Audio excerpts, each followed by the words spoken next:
Eric Burgess here with FabFilter, and today we're going to be taking a look at doing some mixing in a track with Saturn 2 in the Pro Q3. Just to give you a taste of the track we're going to be looking at, we've got some juicy vocal parts right here, this lovely little section. Seeking things in bright gold wings, airborne dust floating in the air. Bottle luck came to us, but we were breathing out our care. We've got a pretty nice chorus right here.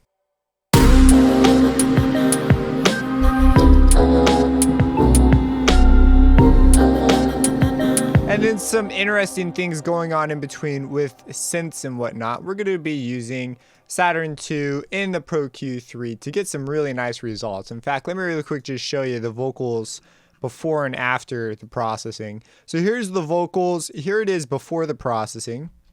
Seeking things in bright gold wings, airborne dust floating. And this is after. Seeking things in bright gold wings, airborne dust floating in the Now it is air. quite a bit thinner. Usually you don't want to go for this type of an aesthetic, but in this case, for this track and what they're singing about and just the style that we're going for, this was exactly what we were looking for. So very filtered sound, but it actually opens up in a couple sections, like as you saw right here in this area labeled ad-lib. So let's go ahead and dive right into it. All right, so first we're going to take a look at these key sounds. They sound like this.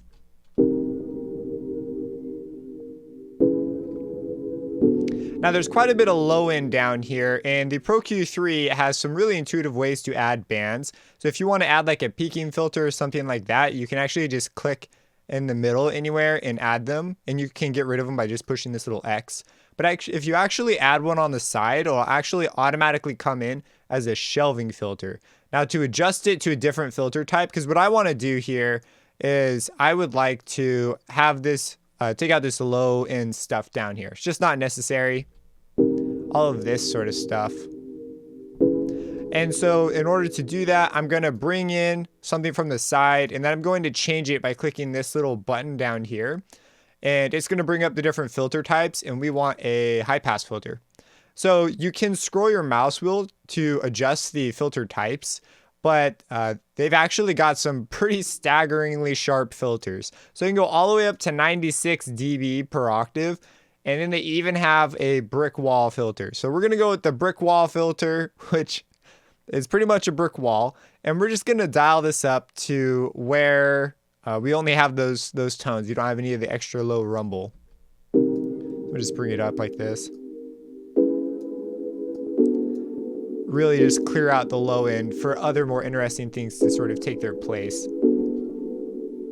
So that is adding filters in the Pro Q3. Very easy to do. Another neat thing that we can actually do with this particular sound is we can EQ per band. So for example, this is a pretty interesting sound, but let's say that I'd like a peak to happen in one, but only in, say, the left channel. In the right channel, I'd like to have it do maybe a dip there. So we get this stereo difference between the two. So what you can actually do is when you click on a band, I could come into stereo, and down here we have our different band selections. So you can go mid, side, or right, left. So let's say in the left, I'm going to give a slight boost, and in the right, I'm going to do a cut. And then, I mean, if we want to get even more creative, we could create another set of bands right here. It wouldn't occur to me maybe to do it in this particular case, but it could be interesting. And we could take this and we could make this a mid band. So this is going to be the same in both channels. We're going to get this nice boost. Actually, let's flip these. So we're going to do something like this, because you can get away with more in the sides than you can in the mids. So we're going to boost the sides, and we're going to cut the mids a little bit. Maybe not that much. We're going to come over here. We're going to change this to a side boost. And now what this has the effect of doing is it's just going to give us this great stereo field out of an EQ of all things. So let's go ahead and let's listen to this. Then we come in and adjust it. Maybe the cut's not the greatest.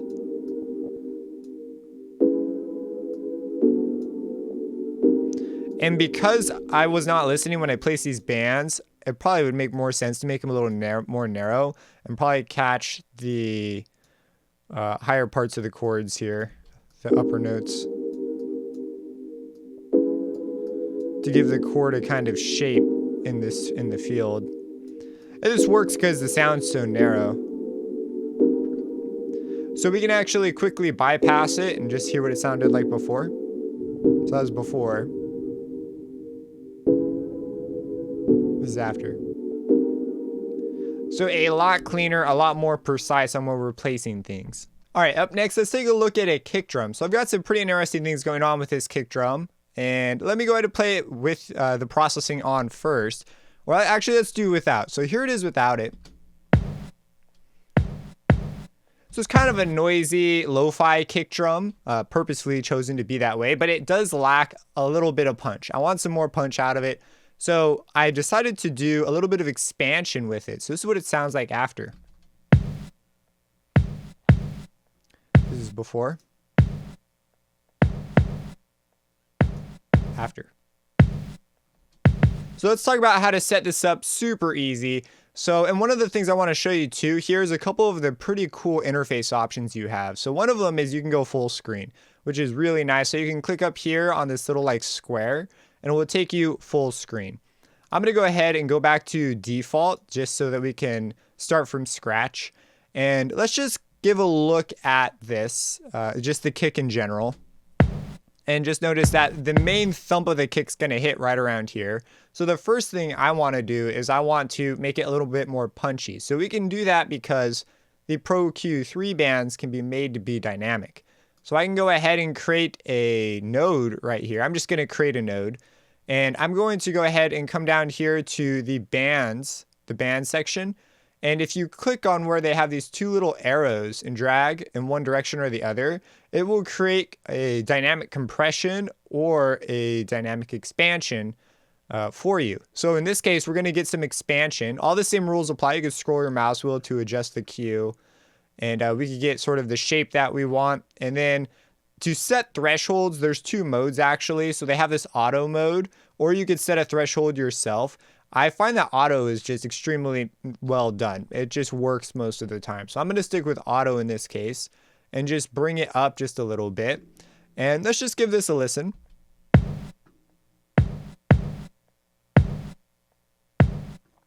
Now, another thing to keep a note when you're working on this interface is that right now we're at 6 dB, but if you actually start pushing it a lot harder, the interface will actually rescale, so you can do much more extreme moves if you want to. This would be overkill, but it's totally an option, but it's really nice because it scales with what you're doing.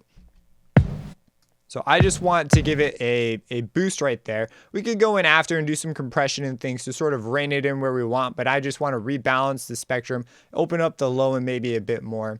Now on this upper end over here, what I'd like to do is create somewhat of a cut somewhere in this mid section.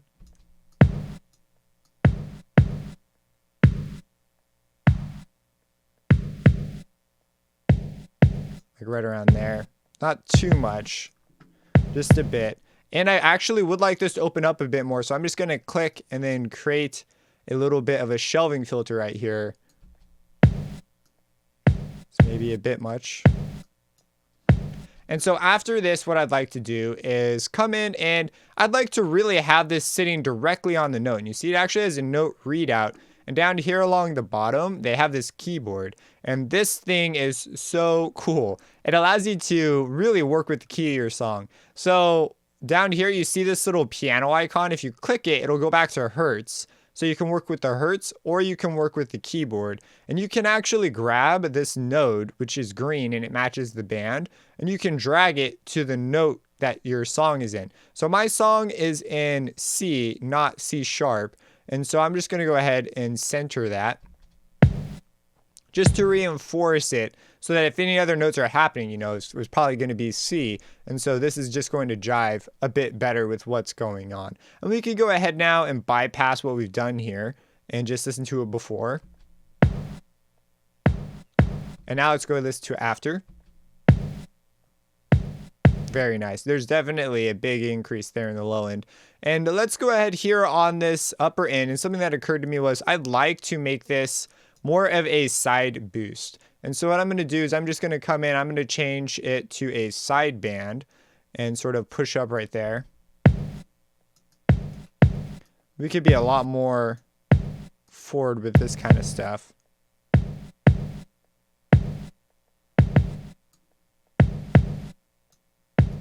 Now you need side information for this to work, which is important to note here. So if we look at the kick, if our kick is mono, this isn't going to do anything. So we should double check that real quick. You saw I had to do quite a big boost for that to happen. Well, we do see there is a stereo difference. See how one is slightly above the other? That's evidence that we do have a stereo field. And when we did boost it, well, quite a bit, you actually do hear it come out. Versus if we have it really low. So I'm going to go ahead and go with that. I actually really like what it's doing, even though it's a pretty crazy boost. We have a more of a lo-fi feel here, so it's going to be fine. It's maybe a bit much. So this is our final kick drum result. Let's go ahead and hear it in context, shall we? Hand reached out and we woke up. Everyone just started falling down. And this was before. Hand reached out and we woke up. Everyone just started falling down. Hand clasped with promises. Dust in the air to worldly kiss. Beautiful. Let's go ahead and head over to the vocals and see what's going on there. All right, so my vocal chain already has quite a bit kind of going on, and the conditions this was recorded under were definitely not ideal, but we both knew kind of the atmosphere that we were going for, so it didn't matter too much. And so we've got two Pro Q3s going on here. We've got one that does this band limiting effect, sort of.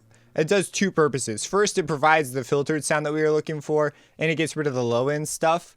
And then we've got another one that's purely for color. And so this is the color selection. So we're going to go through both of them.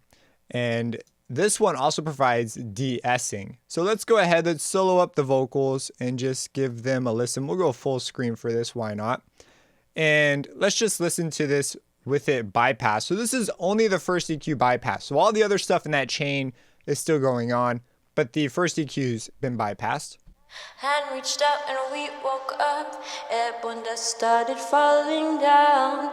Hand clasped with promises. So there is some stereo and some additional takes that come in. So if you hear it suddenly jump from one like spatial dimension to another, that's why. And so let's go, let's turn this on. Hand reached out and we woke up. Everyone just started falling down. Hand clasped with promises.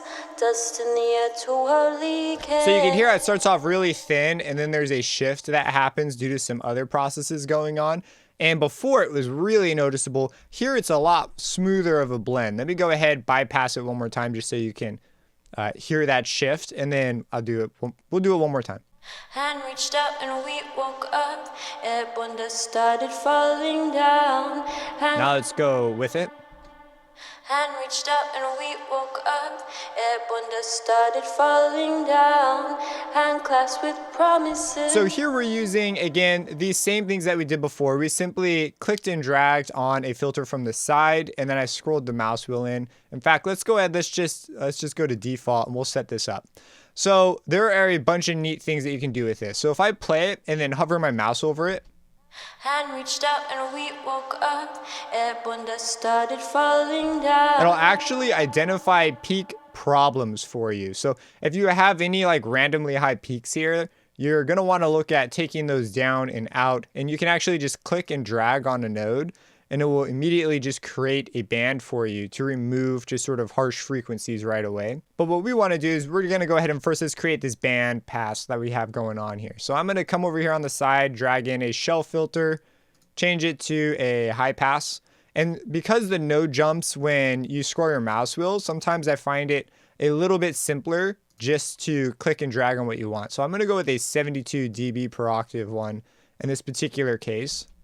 Hand reached out and we woke up. Everyone just started falling down. So I'm going to just cut right where it's at. I'm actually going to move a little bit into it because I am looking for that thinner sound. Generally, you want to give yourself a little room before any really important frequencies. But I'm going for a thinner sound here. And then on the top end, I'm going to do the same thing, but this time I'm going to do a low pass. And I'm going to come in here. We're going to choose 36, maybe not as sharp. Hand reached out and we woke up. Airborne dust started falling down. Hand clasped with promises. Dust in the air to work. Something like that. And then the next thing I want to look for is any harsh frequencies. So I'm simply going to come up and use a peaking filter. And the reason for this is in this particular recording, I went through and did it's called spectrum hold. And nothing really popped out at me there. But there are a couple weird bits up here in the top that you wouldn't find any other way. Hand reached out and we woke up. Airborne dust started. You see how it's like almost not quite ringing? Hand reached out and we And up here is woke fine. Airborne dust started falling down. Hand clasped with promises. But right around here, there's bits and pieces that when they get just loud enough, they become a little bit of a problem for me. So what I'm going to do is I'm going to take this and I'm actually going to create a de-esser real quick. So I'm going to grab down here and just create a dynamic band. We're going to bring the Q in a smidge right here. And so now when it plays, it's just going to duck those frequencies when they get a tad too loud. Hand reached out and we woke up. Airborne dust started falling down. Hand And clasped. that's the process I went through for this first EQ. Let's go ahead and take a look at the second one. All right, so to understand the second EQ, you need to understand the position that they are in the chain. So this first one is the very first thing that we hit. So I'm generally just reining in frequencies here, not doing a whole lot like super creatively here, just sort of getting the vocal to a point where I like the general spectrum that's coming in to be processed. And then after that, we hit a chorus, we go through a compressor, a reverb and stuff, and then we hit another Pro Q3. So this one is really an after we've done all the processing kind of effect. And so when we listen to it, we've got here a bunch of things are all in stereo. So they're processing everything holistically, but they're just to sort of bring out things that have been taken away via parts of the process, or maybe have been enhanced in a way that I thought, hey, this should be highlighted. Hand reached out and we woke up. If we bypass this, Hand reached out and we woke up. you notice there's a lot of low end still that actually gets reintroduced via some of the processes that I did. And so this is obviously the opposite of what I'm going for, especially after the first round of filtering. Hand reached out and we woke up. So I bring all that back in, basically have a bandpass filter, and then give myself sort of a shape that I thought worked well with the mix. Hand reached out and we woke up. And that's all that's going on here with the mix. Now, something that's really interesting that you can actually do with the Pro Q3 is you can have multiple instances of them, and they can reveal if they're masking each other. So for example, let's say that on the kick, I could come into this Pro Q3, we'll go full screen. And what you do is you come down here to the pre-post, and in pre-post, you've got this ability to rename them. So I'm going to go ahead and rename this EQ. I'm going to rename it the kick. And so now you can see all the other Pro Q3s haven't been named. And so I'm going to go ahead and just leave this as it is. So we've got the kick going now. And I'm going to come back over here to the vocal, and I'm going to go to the final Pro Q3. And I'm going to come into its analyzer, and I'm going to name this one, vocal. And we can actually audition the kick. Not audition, but see how the kick is interacting with this. Hand reached out and we woke up. So you can actually see in red here, that is the kick drum. You can't hear it because I've muted it. Hand reached out and we woke up. But you can see what it's doing, I actually highlight in red for you all the spots where they overlap. Hand reached out and we woke up. Airborne dust started falling down. Hand clasped with promises. So you can see there's some overlap here, but because of how we've done our filtering, there's no serious masking really going on. The kick really shines down here, and that's just part of the design that we've done with the mix. Now, if we come in here, you can actually see all the Pro Qs in your session Hand reached out and where they overlap. And you see in red, it just shows up. Hand reached out and we woke up. Airborne dust So if you started. ever want to highlight one over and sort of see what it's doing, I highly recommend naming them if you're going to make use of this process heavily. Hand reached out and we woke up. Airborne You can dust highlight them and sort of see which ones are masking with each other, and is that a problem? Because keep in mind, masking is generally viewed as, bad, but it's not always bad. Sometimes it's the glue. So you want to be careful from removing things that actually work for you. But it's a great tool for quickly identifying problem spots. So that's the Pro Q3. Let's go ahead and move on over to Saturn 2. So I've got this sub bass here, sounds like this. So it's got some higher stuff, but you know, it's the really low sub bass. We're going to add a Saturn 2 to it. And again, this also has a full screen mode. A lot of the same interface design qualities actually translate over to all their plugins. So it's really great. Once you know one, you kind of know all of them. So let's go ahead and first off, let's just take a look at the spectrum here. So we've got this beautiful spectrum. They've added a couple new types here. So if you're already familiar with Saturn 2, essentially you have this big drive knob that controls how much distortion basically gets introduced into your signal. So if we go ahead and play this, and we just drive this up, and so on and so forth. And distortion by nature will add harmonics. There are a couple of special cases where it's more complicated than that. But in most cases, when you add a distortion, it's going to add some harmonics. And the way it adds those harmonics is called the flavor of the distortion, right? So if I come in, I can actually try out, a bunch of different ones. So I'm pushing warm tape pretty heavily. But if you actually go to subtle tape, this gives you a much finer control. But of course, the most severe is going to be a lot less severe. So it sort of limits what the top value is. This is all the way. All right, we're going to take a look here at this ad-lib section here, which is basically the chorus. And as we play it, there's a bunch of layers going on here. I want you to see if you can identify the guitar layer that's actually in here.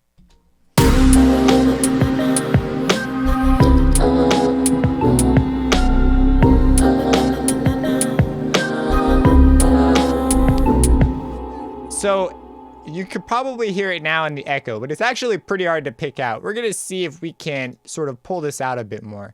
So I've got these guitars here.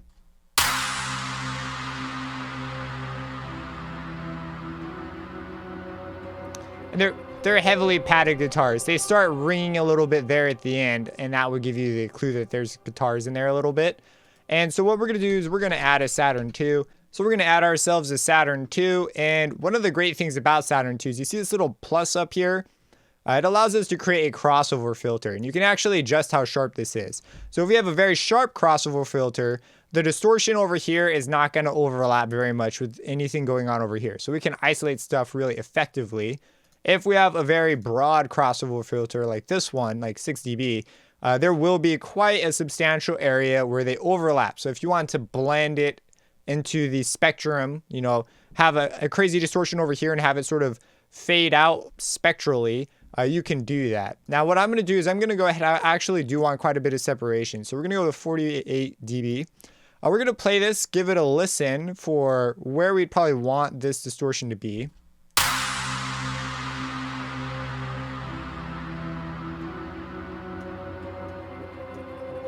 So I only want to go after really this high-end stuff. The low-end stuff is probably fine where it's at. I don't really want to mess with any of the stuff down there. So I'm going to do that. I'm going to come in here, and we've got a couple options here. We're going to go for, let's go for transformer. We've got some warm transformer here. So I'm going to go ahead. The warm transformer, just so you know in general, subtle, gentle, warm, they tend to start off as the least coloration and then go to the most. And we're interested in bringing this out a bit more. And so I'm going to go ahead and go with the most coloration, warm transformer. I'm just going to dial this up a little bit. Let's try out like 41%. What the heck? Let's push it like really hard to see what we can get.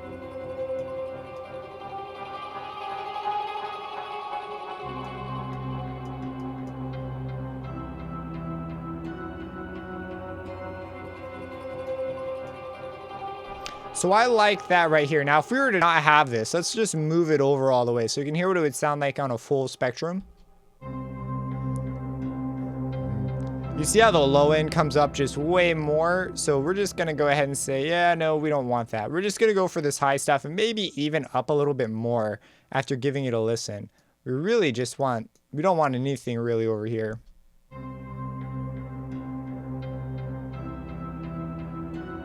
And maybe we'll go with a slightly less selective crossover. Maybe we'll go with 24. So there is a little bit of a blend right around this. And let's go ahead, let's give it a listen in the mix in context.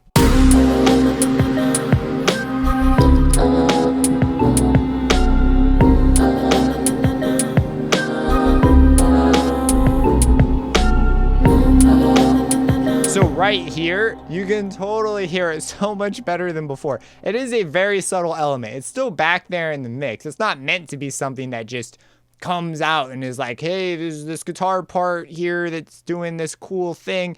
That would totally defeat, you know, the voices, which are clearly the focal of what's happening here. To wrap things up on Saturn II, I thought we'd talk about one of the coolest things they've done with it is make the modulations visual. So if we add a Saturn II to this vocal part, let me really quick just show you here. So we've got these lovely vocals. It'd be kind of fun just to screw around with them and see what we can get out of them. So you see you have down here this add source. So I'm going to go ahead, I'm going to add a band. And on this band, I'm going to have it do some different things in this band. So we're going to sort of isolate the low end because usually you can get away with a little bit more in the high end of things. So I'm going to add a source. In this case, we're going to go for an LFO. So this is an LFO. It's just going to go up and down. If you click on it, it will open up the controls, and we're going to change it from free to a 1/16th note. Now we'll go eighths. So this is going to rotate every eighth note. It's going to match the tempo of the DAW. So I'm going to grab this, and we're going to move the drive knob, and we're going to go ahead, and if you just drag up, it'll actually just, or drag to the right, it's going to give more control over this. And we can do various things to the LFO, but I just want to give a general demonstration here. So you can see it turning red and dark, showing the drive knob moving, and even the instruction being sent over this color. So we can make this a lot more extreme, and we could pick a more severe coloration. Let's go for warm transformer. Sounds like they're kind of breathing all crazy on it. So let's say that you wanted to control how much this modulation modulated as well. You could do that. You could come in and they have this thing called a slider, and the slider will control how much something, you know, can happen. So we're going to grab this and we're going to modulate the modulation, and we're going to give it 100% control. So when this is low, this will basically go up, and when it's down, it'll go down. Now for this to really have a true effect, we need this to be at 0 when we start. That way when we push this up, it has total control over the entire range. So you can actually scale the sliders to useful ranges, which is another great way. And you can actually see it just here as a DC offset, just a constant signal coming out, and it just controls how much the LFO can affect it. So maybe we start off low, and then we have it come in. And you could automate this and get a really cool effect. Another thing you could do is you could add an envelope generator. And what's neat about this is it can send a trigger according to a threshold. So when audio passes the threshold, it's going to trigger this envelope generator. And we could have this, whoops, didn't want to click that. We could grab the node here. We could have this control the this movement here. So we can control sort of the breathing and when it happens automatically, or we could try and dial in something that would be interesting.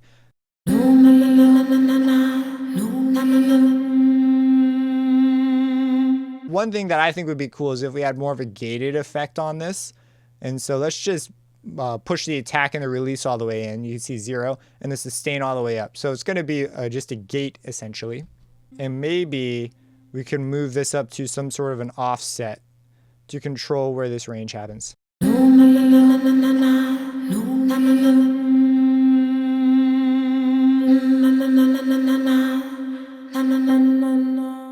And you can hear every now and then we get these little huffs of air, and that can be just a neat way to take the distortion into a more creative realm that's a little more subtle and is more than just sort of adding harmonics here or there. We're dynamically taking things in and out according to the music in the mix and adding something that's just really a creative sort of stamp. So there you go. That is Saturn II in the Pro Q3 and some of the many possibilities from dynamic equalization to creative filter use to stereo placement to adding some interesting variation to a vocal to make it sound like they're sort of breathing heavily at different sections in a rhythmic way. There's just an endless amount of things you can do.